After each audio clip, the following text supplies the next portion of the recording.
Retro.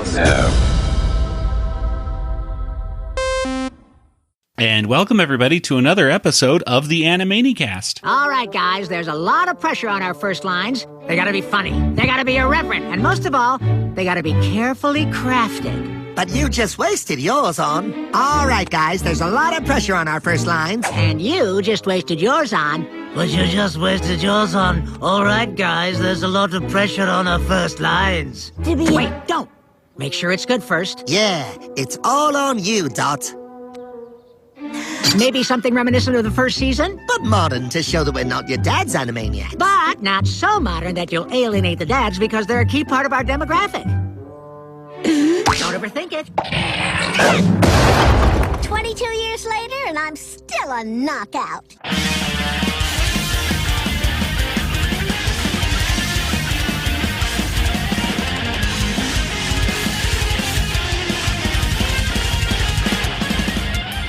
And welcome, everybody, once again to the Animanicast. This is the only podcast out there that's dedicated to the animated television series Animaniacs, as well as other shows in the Rugerverse, such as Tiny Toon Adventures, Pinky and the Brain, and, of course, Freakazoid.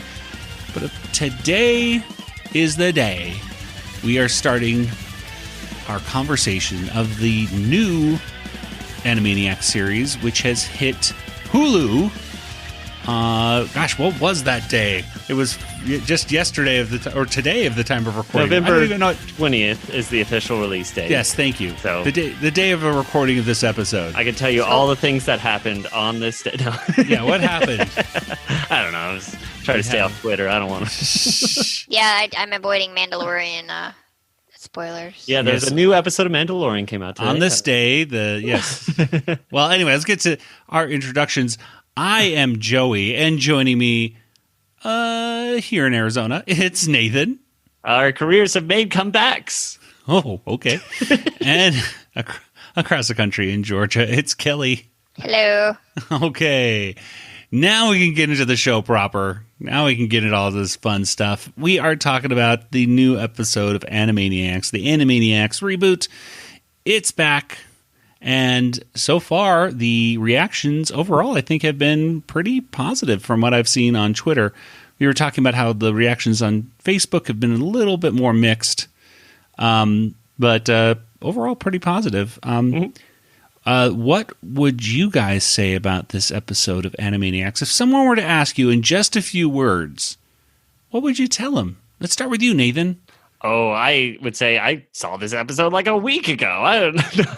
Oh, just rub it in. No, I enjoy the. It has a great theme song. Yeah, just playing it in the background right there.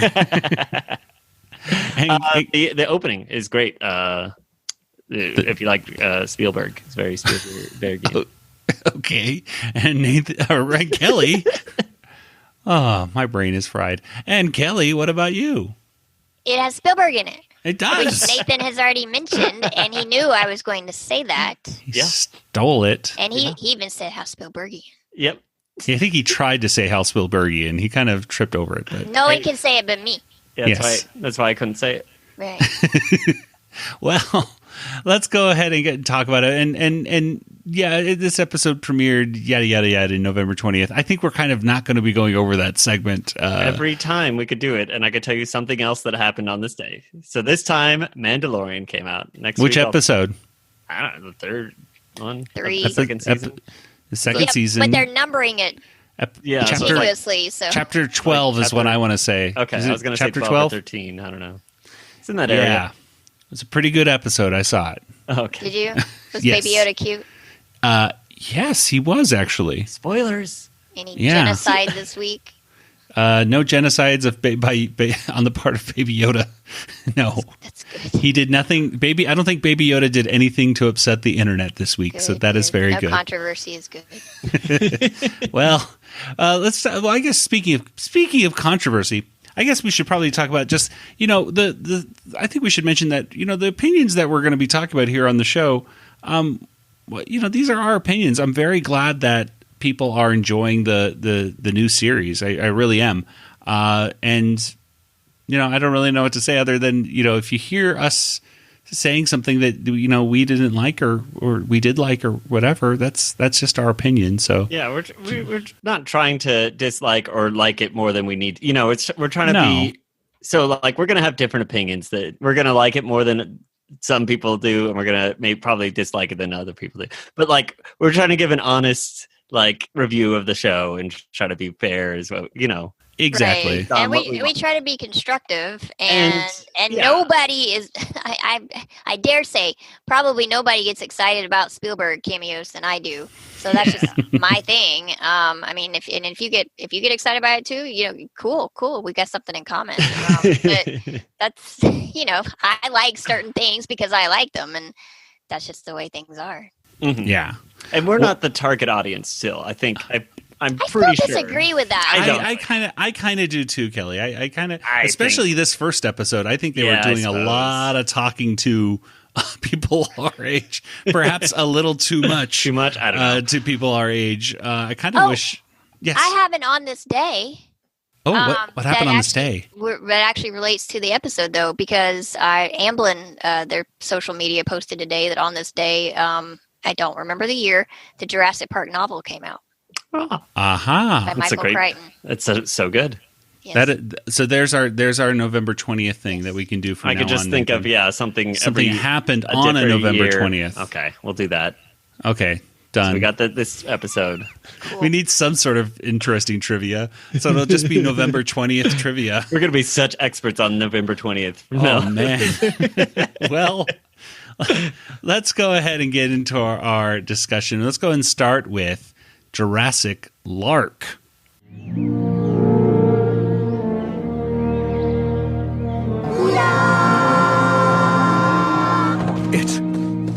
It's the Warner Brothers.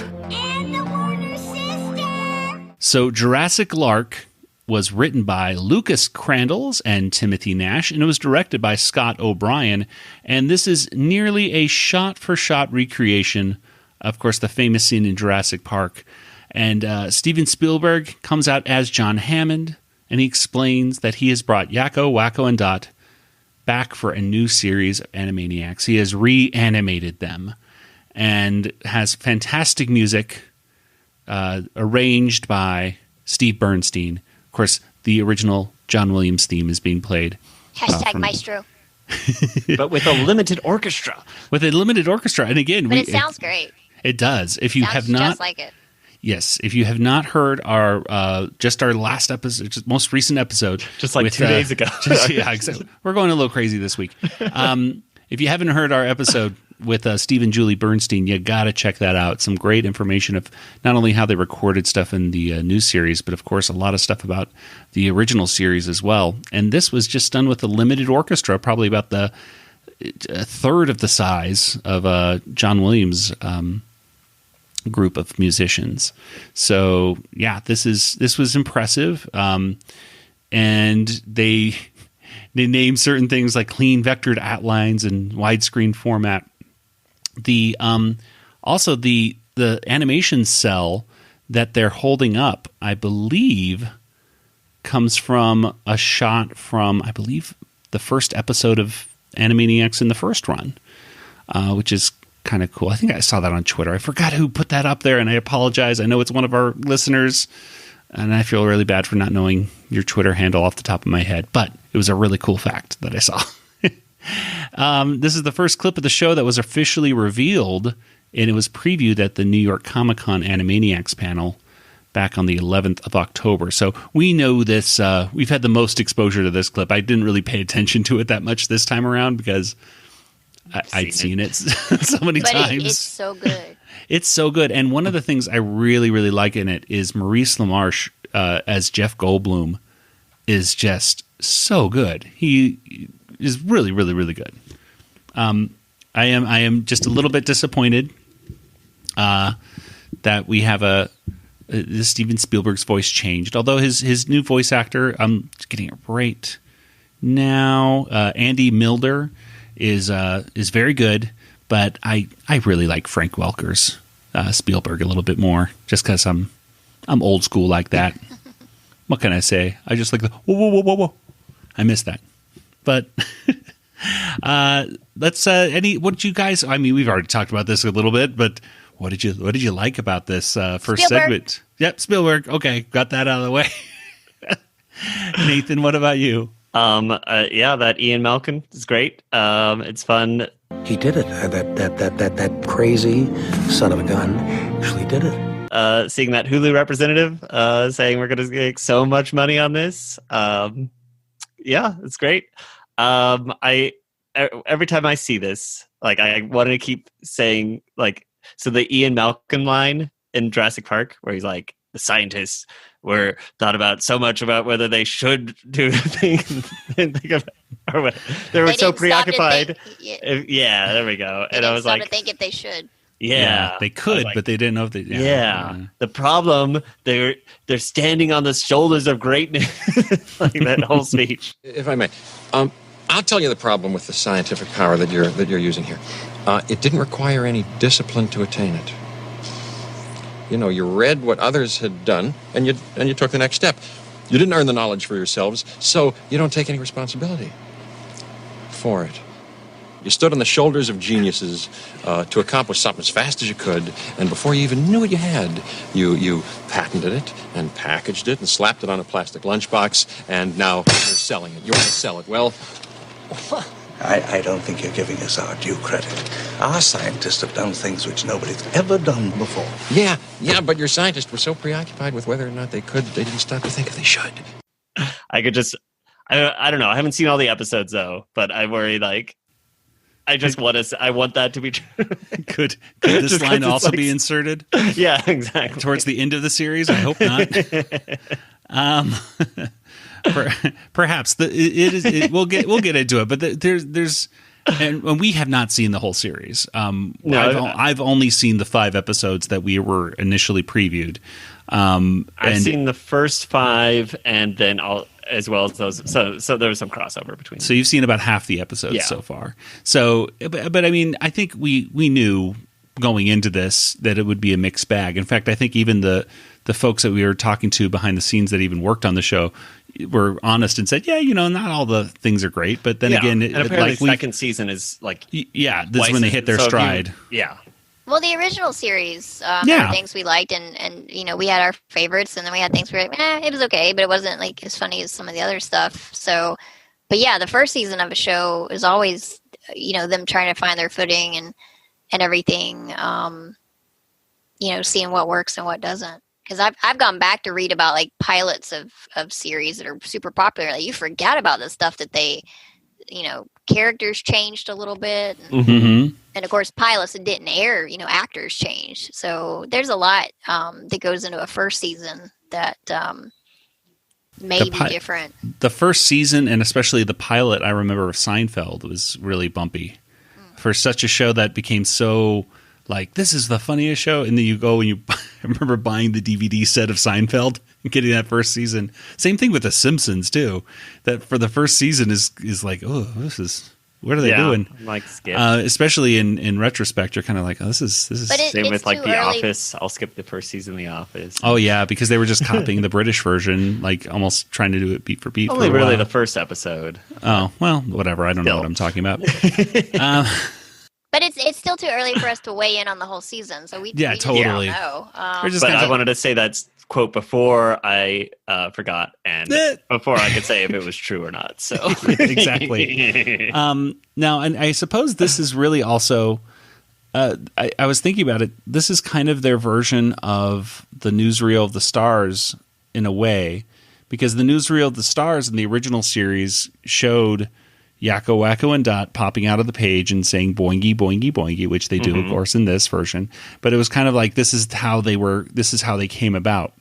So I guess I know, Nathan, you have some theories about this. Oh, yeah. Which they did not touch on this episode. Is where were the Warners in the last 22 years? And how did they come back? And Steven Spielberg just says, I reanimated them, which is kind of like a weird...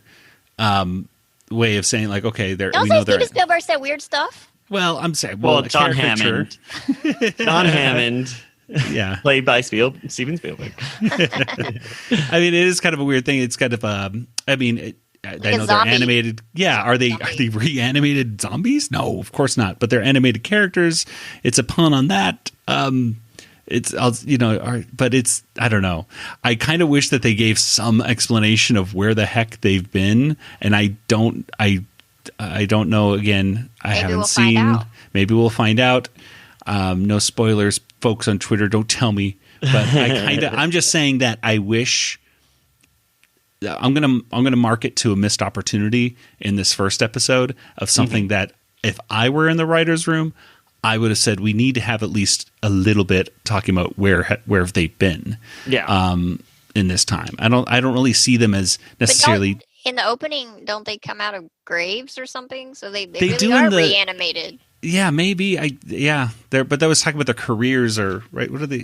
Let's talk careers about have been dead. Have made comebacks is the line for that.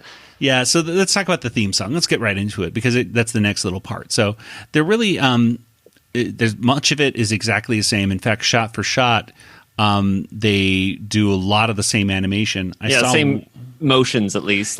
Maybe different characters in different spots. I actually saw, and forgive me, I forget which storyboard artist it was, but or possibly even maybe it was one of the animators. But they basically showed how they took the original theme and just superimposed the new caricatures of the characters on top. So I think the shot I saw was Yakko doing the little drumsticks on top of the people's heads, and how they just kind of were superimposing the other stuff to kind of match it, again, beat for beat, which you can really see. The shots that are similar are very similar, but there are some changes. I mean, instead of Dr. Scratch and Sniff, who is for the most part MIA in this episode, it's Ralph being, the chairs being taken out from Ralph, actually, I guess the original Dr. Scratch and Sniff was like in a dentist chair, I believe, wasn't he? And he kind of bends back. I think at least that's how I feel. But I felt like Ralph was in the same kind of thing, because it's still the same kind of motion of chair. So it's like, yeah, exactly. And they pull the chair out from underneath Ralph and tickle his feet, and so it's slightly different. There's slight difference, but there are some bigger changes. Dot is no longer like we talked about in our initial reactions to the first 5 episodes. They say Dot has wit and Yakko yaks instead of Dot is cute. That is it's an interesting. I know I get it. You don't want to just describe someone as just cute. Yeah, just judging a woman by her appearance only.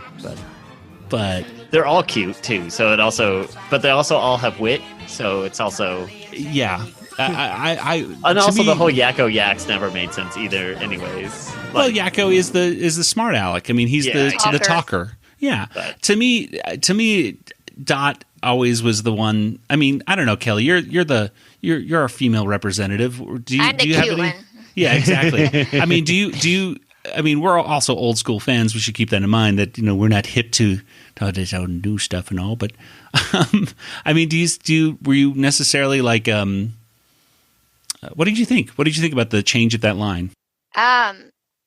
It's funny because I just showed that I'm cute, but as a younger person, I absolutely loathed being called cute. I'm petite, just a little over 5 feet, and I felt like that's all people saw me as. I wanted to be smart, pretty, whatever. So cute for me personally, as a child in particular, and a teenager, was awful. Now that I'm older, it's like, yeah, I totally embrace that. I'm adorable, people. Take it. But it's interesting, particularly since she acknowledges her cuteness in the episode, so it's not like they're avoiding it. Yeah, they're not saying she's not cute. She says 22 years later, and I'm still a knockout. So she's already referring to herself as being cute, hot, but whatever. It's okay for her to refer to herself that way. But I mean, I guess it's better to acknowledge her mind, her intellect. So. I just thought it was kind of a weird thing. Like, to me, if they kept it in, I don't know if people would necessarily. I don't think it would have mattered. I don't think people would have been upset. Yeah, I don't think it's upsetting. It's almost like it's like, why did you take it? Like, so in that case, it's like, then why even take it out to begin begin with? You know what I mean? Like, why am I even having this conversation? Well, maybe it's for like a child that is seeing it for the first time that's not watching the original stuff, and they're like, oh yeah, Dot has wit, and so can I, you know, like little girls just like like. So but Dot was always like, I mean, there was no weakness to the character of Dot ever. No. So I think the whole idea of her being cute, it was always like it was either used as a manipulation, like let us out of the cagey wagey, or it was as you underestimate her, and she's really the toughest. She really is the toughest Warner of the Warner. The cute ones you have to watch out for. Yeah, exactly. It wasn't to belittle her in the original series. Yeah, and so by changing it, that's what I'm trying to think. She was weak, but that's what I'm thinking. It's like, but why change it? You know what I mean? Like, are you saying that it's by saying it in the original it belittle? I don't know. We're thinking about it too hard. I agree. I agree. I'm sure there was a writer room where they spent longer talking about this. Oh yeah, probably going back and forth. I'm sure it was recorded both ways. But I do not like it as much as, because of course I'm old school and I've sung it one way, and it's. Okay, I'm fine with it. Like, okay, instead of while Bill Clinton plays the sax, which of course would be gone. It didn't even stick around throughout the entire run of Animaniacs. Yeah. They say our careers have made comebacks and they jump out of the grave. So again, that reanimation thing. Spielberg went to the gravesite, reanimated him. So we're used to the good feathers flock together, slappy wax them with their purse, buttons changes Mindy, Walt Rita sings a verse. Well, this stuff is really, this is the biggest change. Our brand new cast who tested well in focused group research, gender balanced, pronoun neutral, and ethnically diverse. The trolls will say we're so passé, but we did meta first instead of why bother to rehearse. So yeah, that right there, I don't know. I haven't really check the reactions. I don't think really. This was the part I was thinking, like, ooh, what are people going to say about this? For the most part, I don't think people really care. Yeah, I haven't seen anything regarding the song. I think people know how to take a joke, and then because it's a semi-serious, semi-joking lyrics, you know, like the whole. But we did meta first. That we had to put on closed captioning. That is, you cannot understand. Like I doubt there's anyone in the world that understood, because even in the sentence it doesn't really make that much sense anyways. The trolls will say we're passe, but we did meta for, like, what? Like, they do have a Mr. Skullhead, by the way, in that shot by that troll's computer screen. Oh really? Yeah, it's Mr. What does it say? Mr. Lulhead, I think is what it says. Yeah. LUL, you know, like lol. Yeah, lol head. So it's with a Mr. Skullhead icon if you freeze it at the right thing. I don't have it. I think I'm misquoting it because I don't have the frame right in front of me at this moment. But he is there. We'll talk about it next episode because this is the theme song, at least for the season. I kind of hope they change it up a little bit though next season. I don't know. I was originally hoping that they'd introduce the characters, but I don't think the new characters are really in this series. In the xylophone, they have a little bit of some characters, right? Well, I'm talking about like Starbucks and you know, they're not really featured players in this version of Animaniacs like the original one was, where you really have it's different Warner villains is mostly what's in the background. And which that I kind of expected. Okay, so back to the thing here and to go to Animaniacs. Today's thing was have no shamey. That was the tag. Have no shamey. Mm-hmm. Oh, and you forgot you should see our new contracts is also new. See our new contracts. That's new with a Grim Reaper that I wish. But we saw that in the trailer too. Yeah, exactly. Which I wish the Grim Reaper looked more like the, you know, Meatballs or Consequences Grim Reaper, of course. Missed opportunity. Like, we could bring back his voice because that's just Harnell. Yeah, very easy. To have no shamey with Dot with all the Animaniacs merchandise, which was cool to see, and she has something that I'm trying to think if there ever was Animaniacs cereal, but she's eating Animaniacs cereal. I know there was a Tiny Toon cereal. Oh, really? Yeah, I'm pretty sure I've had a bowl. I have Mandalorian cereal in my cupboard. Is it good? I haven't eaten it yet, but I keep telling myself I'm not a cereal person, but it was on sale at Walmart, so I was like, hey, I'll buy it. I'll eat some marshmallow Baby Yodas. Anyway, that was that. Any initial other thoughts that you guys want to talk about before we get into our main segments here? Kelly, anything else you want to mention? I think we covered everything. Okay, Nathan. The animation looks sharp or something. I don't know. Yeah, well, it's almost. I hate to say it's traced, but it almost feels like some of it's traced off of the original stuff. But there's differences. Yeah, but it's pretty. Yeah. It's the best animation, I think. It's some of the best animation you see in today's episode is in the opening part right here. In my opinion. Let's go ahead and get to Suspended Animation Part 1.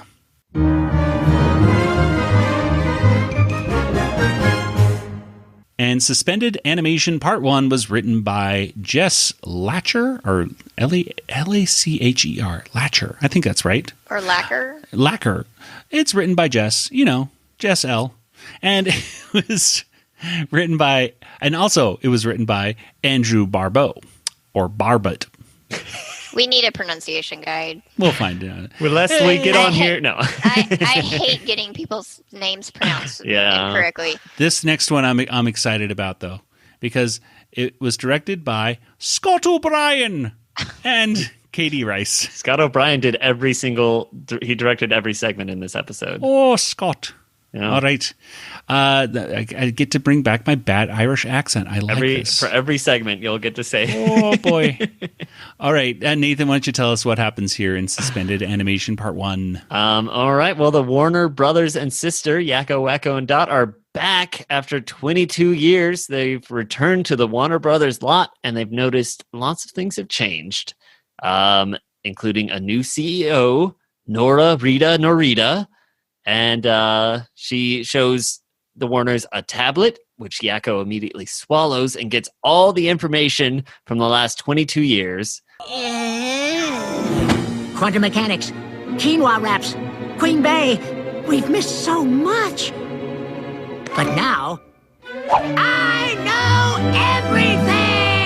everything! Which prompts a song about everything that's happened in the last 22 years. At least up until 2018 when the writers are writing this, and then the last 2 years they just kind of guess. But the people rely on Animaniacs for outrageous and relevant content. Well, how can we finish catching up if we don't know what happened in the last 2 years? I don't know, wild guesses? Sounds good to me. We have chips in our brains, we no longer feel pain. There are worsening climate disasters. Now we live underground and we can't make a sound lest we anger our polar bear masters. Here comes out for revenge.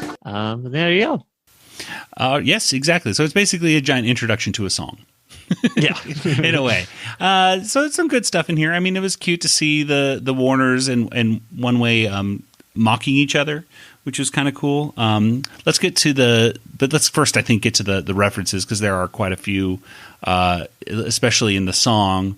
The tablet, once the tablet is swallowed, there's a lot of things that float around in Yakko's head.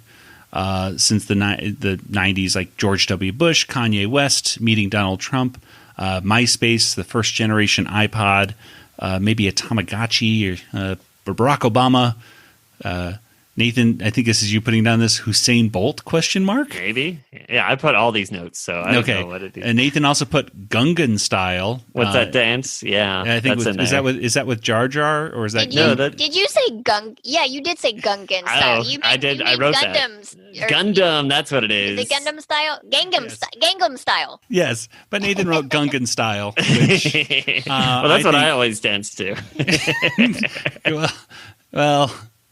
Jar Jar was in his head, apparently. Oh, my goodness. And what is this?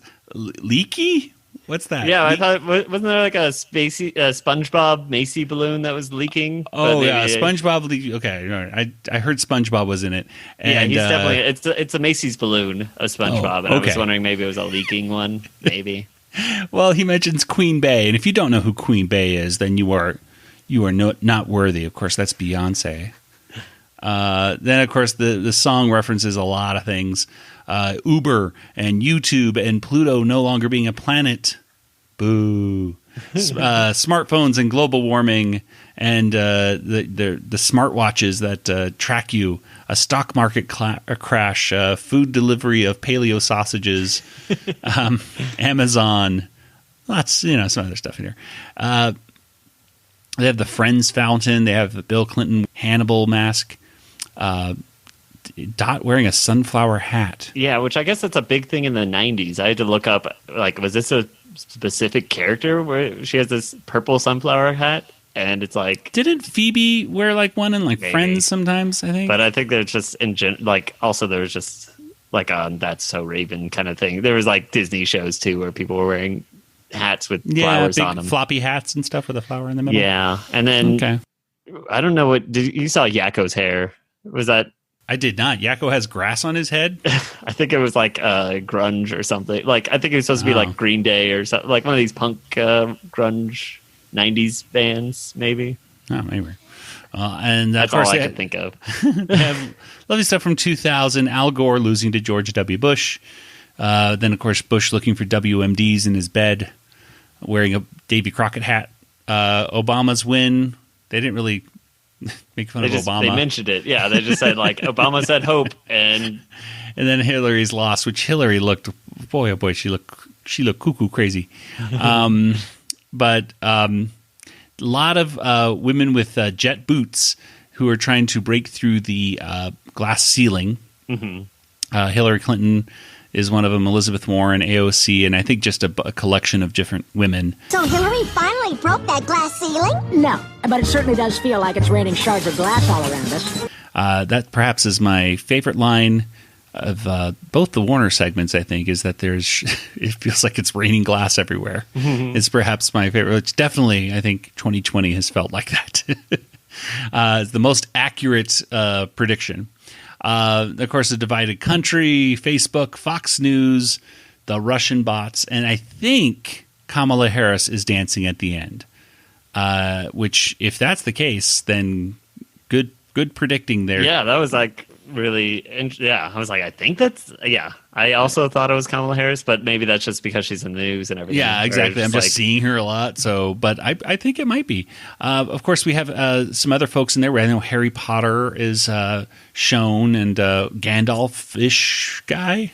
He might be Merlin, but I think it's Gandalf is in it. We have Batman and Wonder Woman, who at the end is wrapped up in her rope. Her lasso, I should say. I actually thought I saw Wonder Woman at the beginning, but then when they showed her at the end during the song, I didn't realize that was supposed to be Wonder Woman. I thought it was that reboot of The Mummy. Remember that came out with Tom Cruise? I thought, is that the lady? Is that? It was weird. It was because you barely even see Wonder Woman tumbling away when they're going towards the water tower. But she kind of cartwheels down the thing and gets wrapped up. I wish they kind of showed that happening a little bit more. Yeah, I didn't even get that. Yeah, no, maybe it had to be cut for time or something. I guess. Yeah, I really wish they kind of showed that to make the joke actually work at the end, but it didn't really work for me. Black Panther, who actually looks like a big giant black cat, and Iron Man he kind of looked like Mr. Powdered Toast Man to me, but he's actually a superhero with a giant iron for a head, and it's Iron Man. I get it. Yeah. Anyway, that's the first segment right there. Norita is our CEO. Mm-hmm. Did I miss where they said her name? Or was no, it they never say it. It's in the it. credits. So that's the only reason I knew it was. Yeah. Now, so is that like a little nod to Rita? I doubt it. I kind of no Rita. No Rita. What do you guys think about this first segment? Let's start with you, Nathan.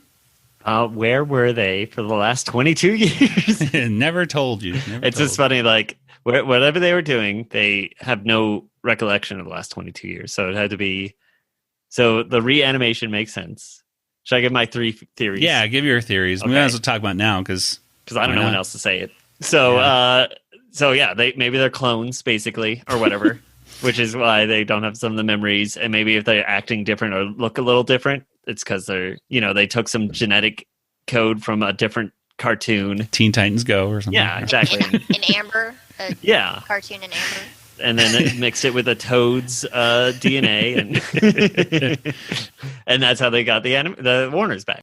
Another option would be so the new CEO, she says in this episode, is today a microdose day, which is the use of psychedelics. Yeah. Like, why is this line? And then she found out it's a macrodose day, which means that you take lots of psychedelics. So maybe this whole thing is just in the CEO's mind, and maybe Mr. Plotz was always on these. See, when I heard microdose and macrodose, I thought LSD as well. But then I read somebody else online that it was dealing with sugar, like how much sugar. I thought it was you're taking. vitamins, but I don't know. Yeah, I think it's dealing. I think it's not dealing with microdoses of LSD. Well, we'll see. I know that a type of microdosing and a type of macrodosing, so. It is a type of therapy. See, it is the Warner Brothers lot is being run into the ground by a woman who's on. Y'all obviously know more about LSD than I do. Well, I was like, what is microdosing? So I Googled it. That's what happens. This is the first thing that came up. So it must be the true thing. It must be the CEO is on drugs. And the only other option would be that the Warners are Time Lords. They lost access to their TARDIS, which is of course the water tower. And they got trapped by some weeping angel, took them to some faraway area, and they had to use a time displacing a wrist. What what Doctor Who has so often had to use. I forget what those things are called, but a time manipulation device that got him back to his TARDIS. And I think this is, again, going perfectly well into our Doctor Who theory. Thank you, Nathan, for bringing this up again, because, of course, they do look slightly different. And, of course, as we all know, Doctor Who regenerates every few seasons. He's reanimated, and, exactly. And he looks different. So and she. We'll just say Doctor Who looks different season sometimes. So there you go. That's why they look slightly different. And their personalities are slightly different as well. There's a lot more slapstick in this one than 22 years later, which is why it's also, they say 22 years later, which also it's like they should be alive for the 22 years, you would think. But also they weren't in this time. So I think they went back into a different time and they just lived that 22 years in a different time. The funny thing is they do mention stuff like, you're from the 90s. Oh, I get it. You're from the 90s. And to me, I'm thinking, well, really, they're from the 1930s. But okay, whatever. I mean, it seems kind of funny. Like, did they need, when the Warners first escaped the water tower in the original series, did they spend half the episode catching up on what's happened in the past 60 years? I know. It's like, no, you just become zany and you don't worry about that stuff. You just be yourself and go out and drive Dr. Scratch and Sniff crazy, which brings me to Dr. Scratch and Sniff. I'm very glad they brought Ralph. I like his blue uniform better. I'll just say it. I think his gray uniform's fine. He looks pretty good. Basically kind of the same. Of course, sounds the same because it's Frank Welker.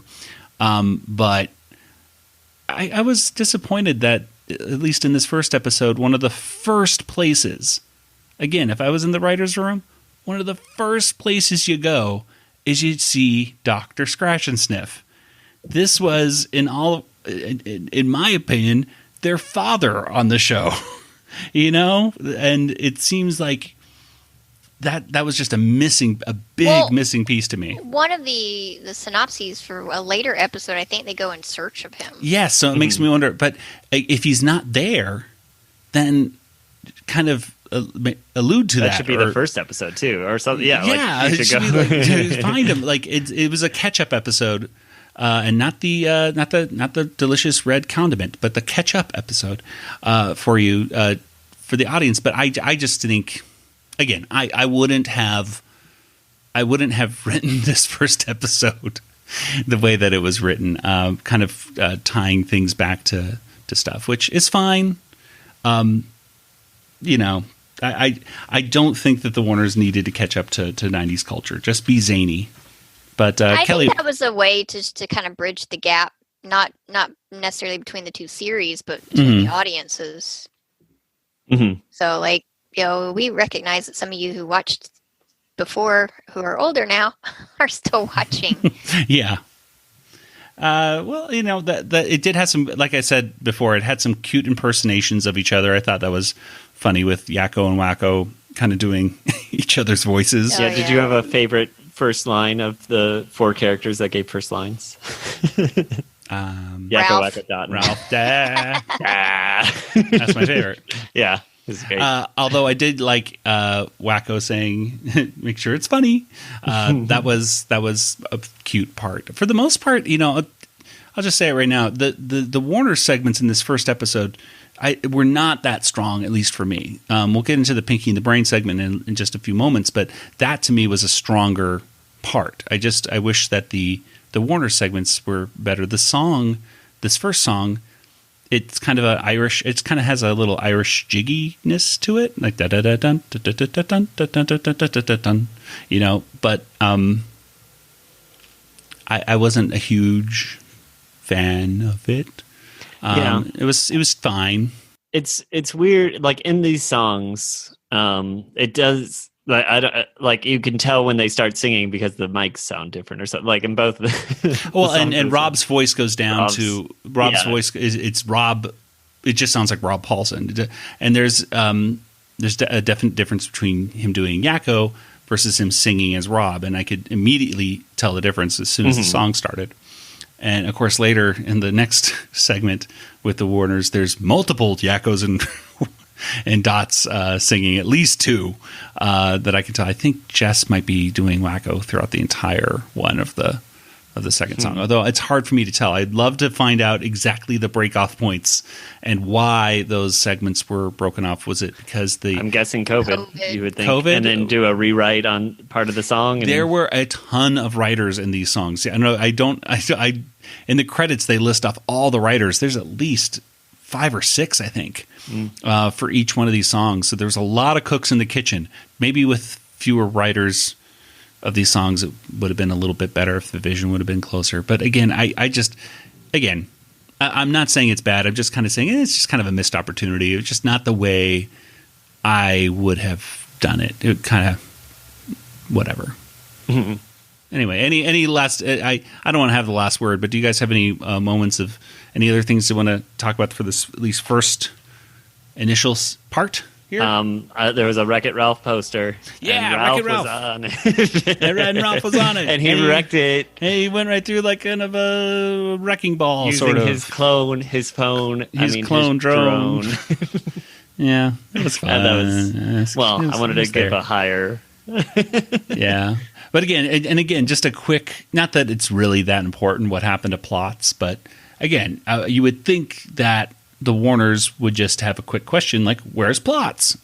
He's retired. Just something like that as a quick, or maybe even make it funny as the way you say it. But I don't know, just a quick little thing. Plots does have an appearance as at least a painting later in the season, so that'll be something to look forward to. So maybe we'll see some explanation of Plots, or maybe even makes an appearance. I don't know. We haven't watched the rest of the episodes. Well, let's go ahead and get to our next segment right here, and this is Pinky and the Brain with Of Mice and Memes.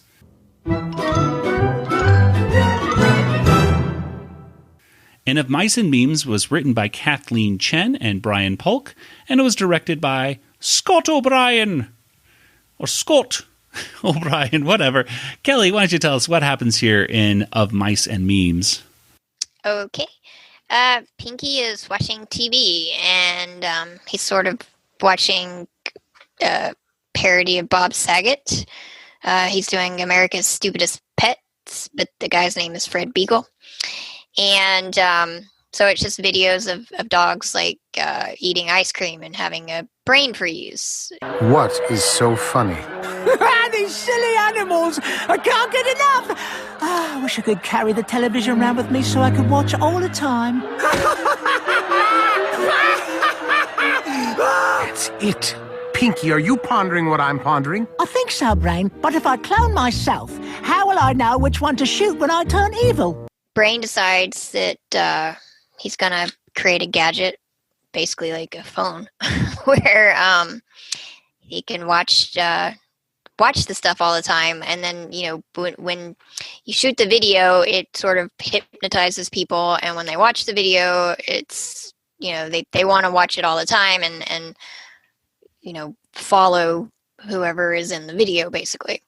So Brain will be the ultimate influencer on Instagram, right? then. So Brain arranges it to be him, and so he puts on a little baby outfit and has Pinky shoot the video. Prepare yourself, Pinky. Your heart is about to be warmed.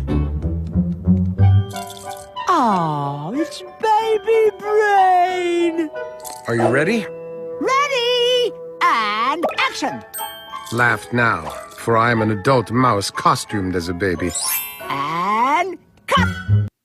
And he's watching the likes, because we all do it. And he sees it go up to 1, and he gets excited.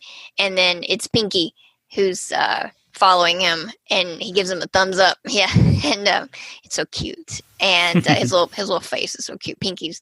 And so then he realizes he needs to be on like primetime TV too. There's an opera cat that's being really popular, and so Brain ends up getting stuck on the globe. What does this animal have that I don't? This mind control filter is never going to work if nobody sees it. Oh, no, Pinky, do something. Andes, Alps, Adirondacks, no, not the Himalayas. And he goes under like the little, whatever you call it, the holder, the stand for the globe or whatever. Yeah, globe stand thing. Yeah, bar. Yeah, and the arm of the globe. And Pinky actually had videotaped that or recorded it, and that went viral. It started getting millions of followers, and that's how he got on late night TV, or was supposed to. But what ended up happening was the business pig that Pinky shot that afternoon or that morning, he ended up using the same device, and then he went viral, and that's who everybody wanted to see because he can predict stock numbers or something. And so Brain wasn't really thrilled about that. And at one point, Brain was scrolling through, and he saw the names John Jacob Jingleheimer Schmidt, which is an old song. It's an old tune, but it's referenced in Karaoke Dokie in the original series of Animaniacs,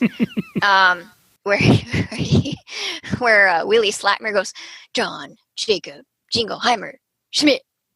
His name is my name too. Very good. And so that's funny. And every time I hear that or see that, I think about that. And I wrote down some of my favorite lines. Good. When Brain tells Pinky, you can't mash what is already mush, talking about his brain. And then y'all had this one too, but Pinky basically says, if I clone myself, how will I know which one to shoot when I turn evil? Mm-hmm. That was funny. That was in response to, are you pondering what I'm pondering, Pinky? And then Pinky is talking about how their relationship is founded on his enabling of the systematic emotional and physical abuse by Brain. And I'm like, what? Like, he knows what's going on, and he just puts up with it because enabler. And so that was some fun psychology there. And then when they were talking about the internet, Brain says, what do humans use it for? And Pinky goes, I think I know, but I don't think I can say it. So to which the Brain says, surprisingly no. Right. And then there was another point where he was talking about the alpha waves of the human brain, and Pinky goes, there's a human you? Yeah, and that's great. It took me a split second, and then I'm like, oh, I get it. Human brain. So he thought brain. Which, by the way, that was a joke that was in the spin-off series, which I found out, which some people kind of questioned, are they referencing that episode, which I can't think of off the top of my head. Drew, Ice Season 101, he he's one of our listeners, and he's an awesome Pinky and the Brain fan and knows exactly which episode it is, and he actually edits a lot of the wikis, is in charge of a lot of it, so he knows which one I'm talking about. I'm not sure if it's a reference to the other episode. I think it's just it's a funny line. Like, yeah, I think it's like Mel Brooks using it is Nessa and the producers, just because it's like, oh, no one's seen High Anxiety, so we're going to use it again in the musical producer. Oh, I totally skipped that they reused that joke. Yeah, I'm like, it's just it's a funny joke already. I know this joke already. It's a great joke though. It is Nessa. Well, anyway, so it's a good Pinky and the Brain segment. You could see that what I kind of thought was interesting was that you could see the differences from the script that they showed in that initial teaser trailer stuff, showing the voice actors reading it versus the end. And we had mentioned on a previous episode that the ending that they had showed was indeed very different from the one that they actually showed in this. I think it was like flying bats and there's a seagull. I think they were like in the mouth of a seagull. Yeah, it was some kind of crazy thing of flying through the air and hitting a restaurant and towards the lab. Something crazy. I don't know. It was hard for my. There were like the geese shooting rays out or something. Yeah, it was something goofy, something very, very different than what happened in this one. So this episode had a lot of rewrites apparently, but I think for the most part it turned out good. It has some cultural references to some celebrities. I mean, Seth Meyers is shown right there, and they with a smug mug, creepy smile coming out of Seth Meyers in this one. Very creepy. Two quick celebrities that were shown: Tom Hanks. Nathan originally put in our notes some guy. It was. But it was some guy. It was, from what I can tell, Tom Hanks. And then Nathan and I both thought the woman was Meryl Streep. And Kelly, you didn't know who it was supposed to be. The guy? No, the woman. Oh, no, you did know Meryl Streep. Yeah. Oh, okay. So I will say that I'm not a huge fan of the human designs for the most part on this new series. But I like Meryl Streep. But I like Meryl Streep. I don't know. They're just a little weird. But that's all I have to say about that. What were some moments in this that you like, Nathan? I like that after Pinky explains that he's only there to enable the physical abuse or whatever of Brain. When Brain hits him, he's like, righto, I deserve that. Yeah. I liked it, but then I didn't like it at the same time. I'm like sad, but it's like it's an abusive relationship. It's like, make me feel bad about this. Pinky had lots of little jokes. This was great. I guess the Brain invented all the internet, or was it just I don't know. Well, the internet was around. It was around before the 98, and then so I didn't really understand what he was doing the last 22 years. Well, it's kind of why stop now and not like 5 years ago or something. It's rewriting history quite a bit. I mean, I do like the idea that, again, Pinky is usually the one who influences Brain's plans. This is why I think at the beginning of the episode, doesn't it say they're in the 90s? Yeah, they're in the 90s, and it goes 22 years later. Then it fast forwards the whole time. Yeah, he's developing all the different... Developing smartphones is what the whole... Because Pinky said, I wish I could carry a TV around. Which really, the Brain should, by right there and then there alone, if he's inventing all these different things to get to the smartphone, shouldn't the Brain just be a Steve Jobs figure and just have control of everything right there? I mean, like if you've created a smartphone, like Apple owns the world right now, right? Yeah, and then also like, why wait till 2020? Why not wait until the smartphone came out? I guess, or well, pretty much everyone had a smartphone 5 years ago. Exactly, it was kind of a yeah. I don't want to take it too literally or anything. Yeah, they're taking it too serious. Yeah. It's a cartoon. Kelly, I know you mentioned about a bunch of things you liked of this. Anything else you want to mention? I liked Brain in the little baby outfit. It was cute. Yep. I mean, he's no Baby Yoda. No. But, I mean, it's like, could you imagine? It's like, I think Baby Yoda might have brain control over Kelly. When you think about it. My bank account would agree with you because I cannot stop buying Baby Yoda stuff. Well, there you go. So I think it's real. Watch out. All hail and praise be Baby Yoda. Praise Baby Yoda. Praise Baby Yoda. Okay, oh my gosh. Well, let's go ahead and get to our last segment of the day, and that's Suspended Animation Part 2.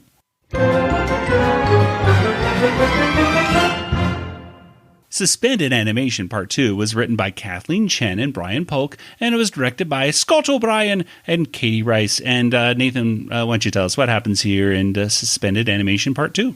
So the Warners find out that there's been multiple shows that have been rebooted, and they decided to sing a little song about it. And yeah, that's pretty much it. I mean, we can mention all the things but we could do that in the references thing. Yeah. Reboot it, renew it, reshoot it, redo it, and reuse it, retool it, abuse it, dispute it. If you want to make some easy cash, just recycle and rehash. Repeat it, reinstate it, reheat it, recreate it. There's no need to feel frustrated, simply just regurgitate it for a guaranteed rating smash. Dig it up out of the trash, come on, just reboot it. And then, of course, they close out with a little Hulu thing, which we've seen most of. Saying that on all seriousness, but that won't play well if they ever get shown on any other network. That's true, and they are like I don't know. That's actually a good question. I wonder if our listeners in Canada.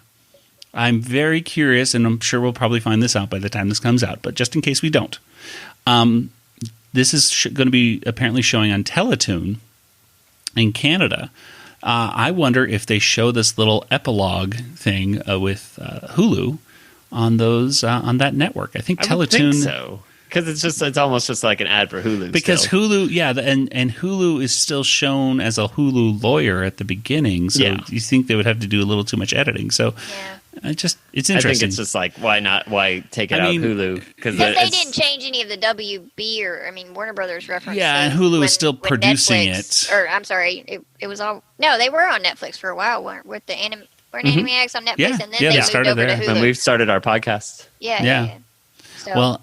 Anyway, okay. Well, let's go ahead and talk about a bunch of different shows that they reference.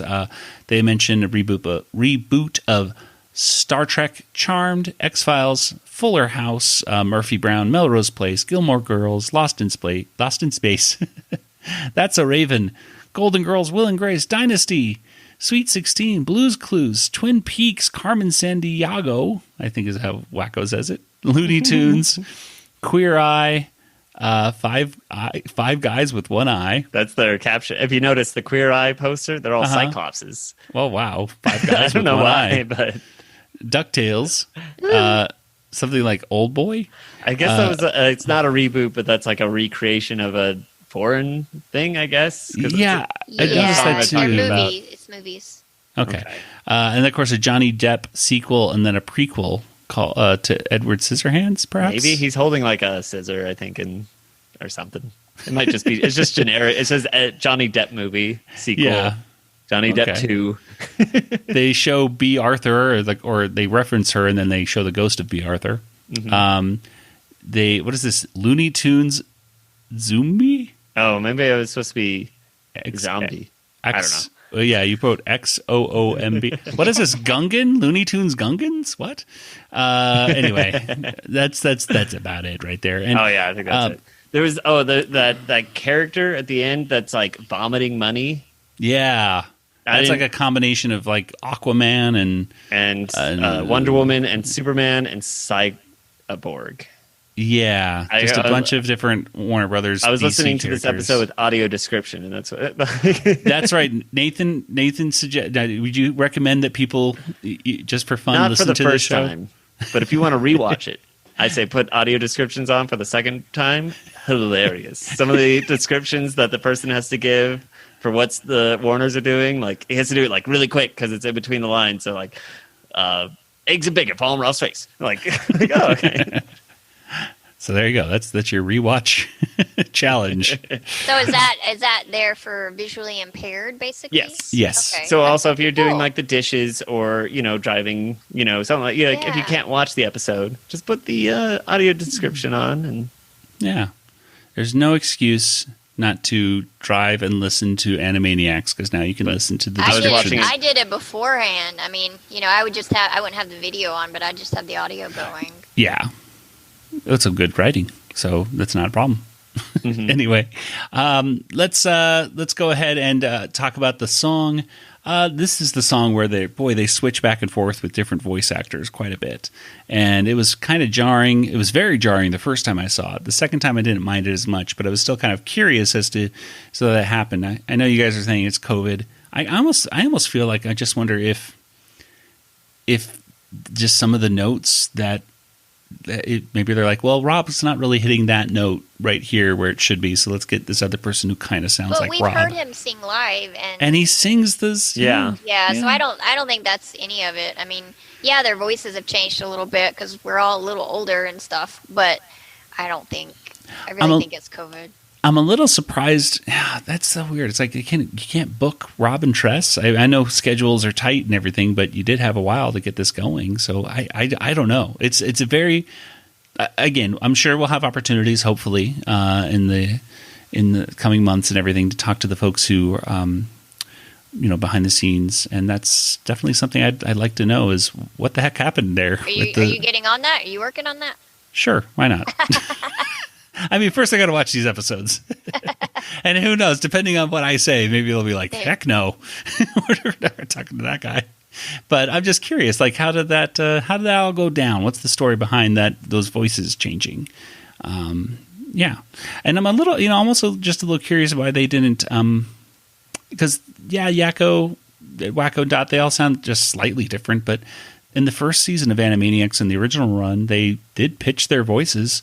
I mean, that's what I was going to say. Are you sure it's just not the sound? I mean, maybe they did record it at home and then send it over virtually, and then it got, edited to death because of the different. It's like what the Bernsteins were talking about, different programs and microphones and stuff. I mean, we don't know. That is a possibility, but I really don't think so. And plus, if you look at the credits, there's a lot of singers listed in this song, and while there are backup singers and stuff like that in this, I don't know.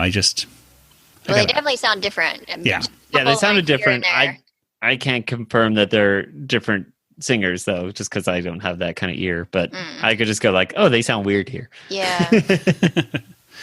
Well, anyway, so that's the first episode. There's no in water tower gag, which I know some people have been disappointed at. And I even I was even talking with Tom Ruger about it, and he was watching the credits, and the first thing he said was, "Hey, they don't have a water tower gag."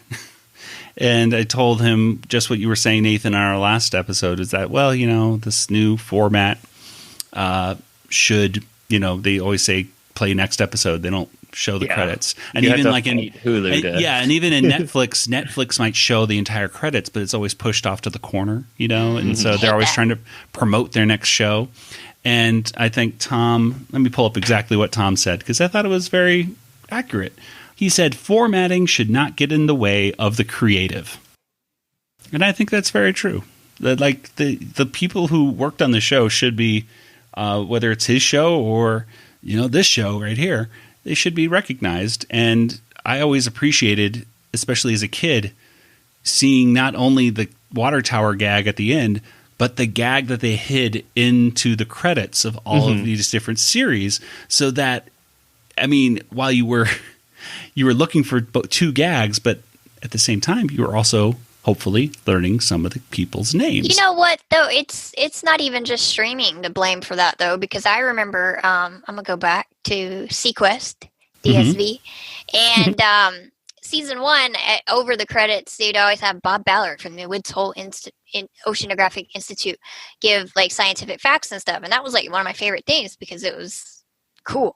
Yeah. And then second season, NBC as a whole had this thing where they were going to start like pushing the credits off a little bit and, kind of going hurriedly into the next show, because I guess they were losing viewers between shows. And so they got rid of Bob Ballard completely. And that made have also just been because they reformatted the show also. But I just remember the credits changed then, even on network television, because they would speed them up and just wouldn't give you time to appreciate them. Yeah. That it happened when I was watching Freakazoid on Teen Titans the other week. It just like immediately, as soon as the show ends, credits are like way on the far right, tiny print, and double speed. They made fun of this commercial stuff at the time. I remember they started this. I remember in The Simpsons years and years ago, like at least 10 or 15 years ago, they had made fun of it when this happened. Wasn't it like Marge or Homer was on a TV show? And then they were going to watch the credits to see that the name was, maybe it was like Itchy and Scratchy. Bart was going to find his own name. Find his name, and as soon as they go to the credits, like Kent Brockman comes on and it squishes everything to the side. And they're all like looking at the side of the screen like, oh, there, is that it? Is that it? And so, yeah, it's sad. It's a different world because I was reading something, and I think this is true because I feel like I knew it and then I'd forgotten it. But I think... what was it? The Screen Actors Guild or somebody fined George Lucas because he put the credits of the Star Wars films at the end of the movie instead of the beginning. Because there was some issue there because, you're supposed to put the main character. He got fined for it, Yeah, I believe. that's what I He had to pay a fine each time. Oh, yeah, I'm sorry. Yeah, that's what I was fiddling around with all these other things. No, I couldn't remember who fined him, but because he I thought you meant he broke found. protocol, and how dare he? Yes, I thought for some reason we were talking about find George Lucas. Like No, I just find. I heard find him. Like okay, he's over in Marin County. I'm so lost right now. He's in Chicago, or he's in Marin. Yeah, Wait, sorry. Who's on first? I'm moving. Who's on stage? The name of the band. I'm moving little dials and dots and levers and whatever. Okay, let's go ahead and get to our water tower rating.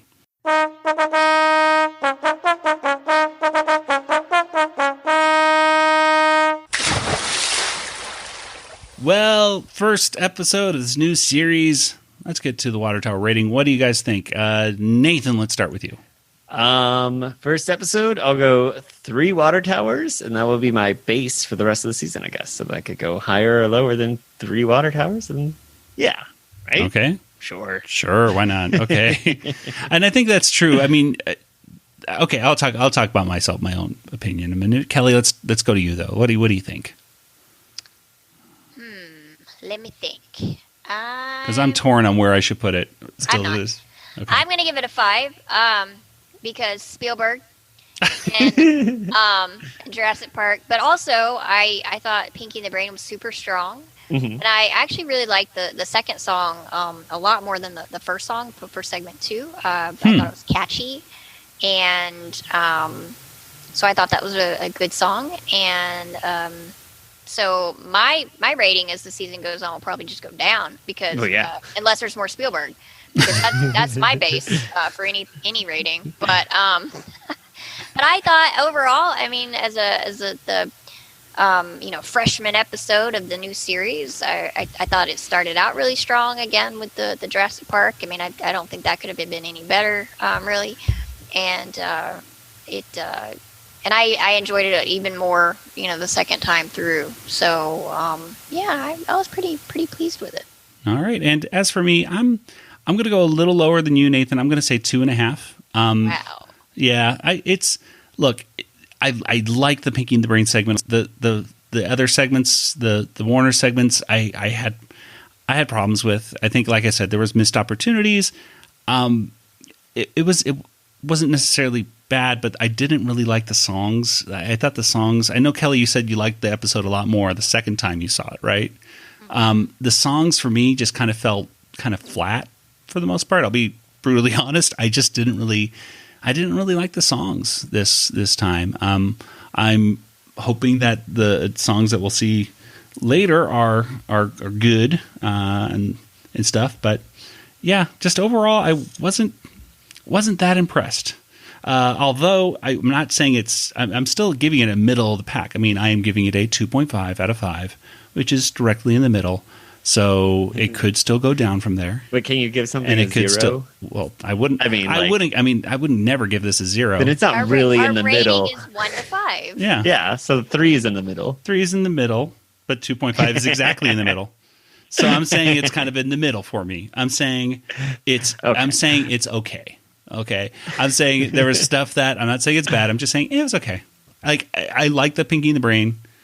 I thought that was It had John Williams. It did. And again, like if I were to pick 2 segments I liked, that were the stronger points, at least it was the Pinky and the Brain and the Jurassic Lark, and then there was the suspended animation part, which just felt both rushed and I don't know. Just I didn't like the main portions of those. I didn't like, which were the songs.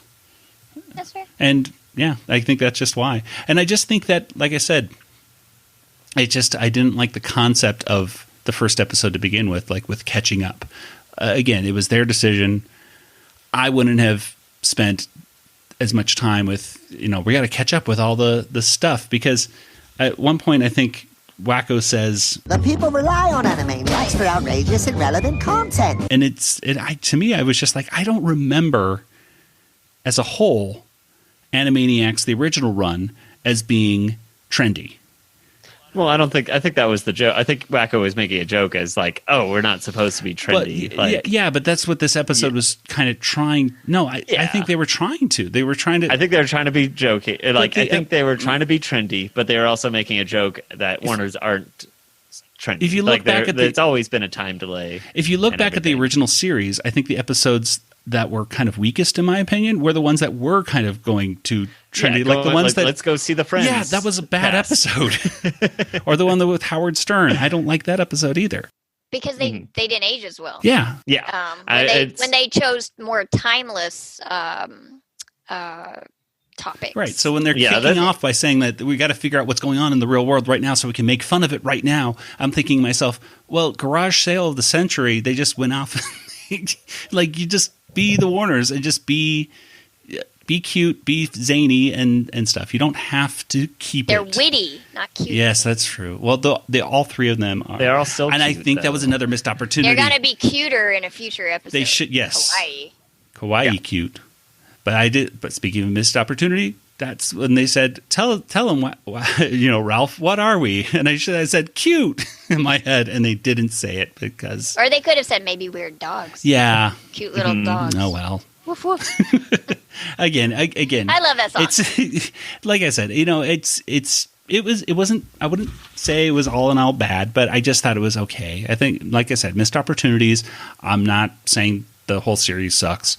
I'm just saying I wish that this episode was a little bit stronger, because especially if I look back at the original episode, the number 1 episode of the first series, I think that's a really strong episode with Dr. Scratch and Sniff learning who the Warners are, and 90 Night Tune, and of course the monkey song. Those are with the exception of maybe 90 Night Tune. They introduced the characters, and I think they're pretty strong.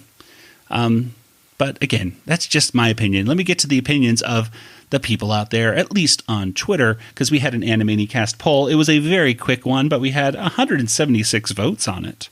Wow. So I said, what do you think about the first episode of Animaniacs? So this was a hashtag Animanicast poll. And the first option was, I hated it. 3% said I hated it. That's good. 7% said it's okay, which is probably where I would put mine. I'm in the 7%, so the minority. 25% said it was good. And 65% said it was great, etc., etc. So some, very positive stuff right there. You should have had one of like better than the original. Yeah. So see if some of the folks who commented on it, Mitch, who's one of our followers and folks over on our Discord channel, said the Warner segment was okay/good. The Pinky and the Brain segment was great. Chef's kiss. Some people are saying, like, if they live in Canada or the UK, they say, I don't have it yet. Nova Minka said, I loved it. It just seemed to be really good at fitting in with modern times, which I loved deeply. I was able to watch the other episodes as well, and I love those too. I have a strong feeling that the reboot is going to be really good for the first season. Some other people saying it was great, and this person says it was good, but more they beat you over the head with, wow, 2020 is different, made me gradually dislike it as I went on, leaving me very unsure, but leaning negative. Hopefully they'll move on from that from the rest of the season because it started to get old. And that was from Snookmaster20. Anyway, that's just some comments right there. My niece gave a comment. That's too. Right. Let's go and play. Let's play Lois's. Oh, do you want to play a little part of it? Yeah. Let's. No, it's only a minute long. Let's play our niece Lois, who is 9 years old, with her reaction. So, what did you think of this episode? The very first episode. I loved it, but I don't know. It didn't have that 90s spark to it that all the other Water Brothers stuff has, you know? Is that too hard to understand? It's not hard to understand. Wait, what? I just wanted to know what you thought of the episode, so. I thought it was good. It just didn't have that boom. Did you have a favorite part to the episode? Yes. My favorite part was probably when they brought back Star Trek. That was pretty cool. I didn't even know that was made by the Water Brothers. I don't know if it is. I don't know. Then why did they say they brought it back? Huh? I don't know. All right. Any what would you give the episode out of 5 stars? I'm gonna give it 4 stars. Okay. All right. Thanks. So Lois right there, I think she mentions that it didn't have that 90s spark.